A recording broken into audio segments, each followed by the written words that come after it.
Assalamualaikum warahmatullahi wabarakatuh. Perkenalkan, saya Hasnakan Tasila Andrini dari kelas 12 IPA 7 nomor absen 14 akan membahas sedikit tentang jurnal penyesuaian perusahaan jasa. Jadi langsung aja kita ke videonya. Let's go. Bercanda guys. Jurnal penyesuaian adalah penyesuaian tentang catatan atau fakta yang sebenarnya pada akhir periode. Jurnal penyesuaian disusun berdasarkan data dari neraca saldo dan data penyesuaian akhir periode. Adapun tujuan dari penyusunan jurnal penyesuaian antara lain sebagai berikut. Yang pertama, agar setiap perkiraan real, khususnya perkiraan harta dan utang pada akhir periode menunjukkan jumlah sebenarnya. Yang kedua, agar setiap perkiraan nominal, yaitu perkiraan pendapatan dan beban pada akhir periode, menunjukkan besarnya pendapatan dan beban yang harus diakui. Pada dasarnya, pencatatan jurnal penyesuaian bersumber dari neraca saldo serta keterangan-keterangan pada akhir periode. Saldo-saldo dalam neraca saldo yang memerlukan jurnal penyesuaian antara lain dapat diuraikan sebagai berikut. Yang pertama, pemakaian perlengkapan. Pemakaian perlengkapan yaitu bagian dari harga beli perlengkapan yang telah dikonsumsi atau dipakai selama periode akuntansi. Jumlah yang disesuaikan sebesar jumlah yang terpakai. Yang kedua, piutang pendapatan.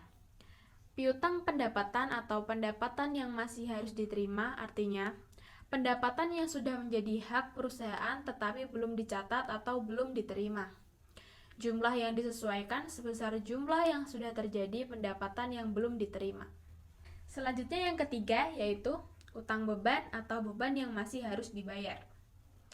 Utang beban artinya beban yang sudah menjadi kewajiban perusahaan tetapi belum dicatat atau belum dibayar.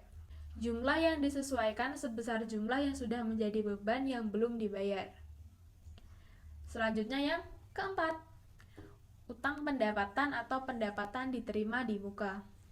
Utang pendapatan artinya pendapatan yang sudah diterima tetapi sebenarnya pendapatan tersebut merupakan pendapatan di masa yang akan datang. Ada dua metode penyusunan jurnal penyesuaian, yaitu yang pertama, pendapatan diterima di muka yang dicatat sebagai kewajiban atau utang. Dan yang kedua, pendapatan diterima di muka yang dicatat sebagai pendapatan. Selanjutnya neraca saldo yang kelima, persekot biaya atau beban dibayar di muka. Beban dibayar di muka artinya beban yang sudah dibayar tetapi beban tersebut merupakan beban untuk di masa yang akan datang. Persekot mempunyai dua metode. Yang pertama, beban dibayar di muka yang dicatat sebagai harta atau aktiva, dan yang kedua, beban dibayar di muka yang dicatat sebagai beban. Selanjutnya, neraca saldo yang keenam. Ada kerugian piutang. Kerugian piutang artinya taksiran yang timbul karena adanya seluruh atau sebagian dari jumlah piutang yang mungkin tidak dapat ditagih. Yang terakhir, yang ketujuh, penyusutan atau depresiasi. Penyusutan adalah penyusutan aktiva tetap yang harus dibebankan pada akhir periode atau akhir tahun.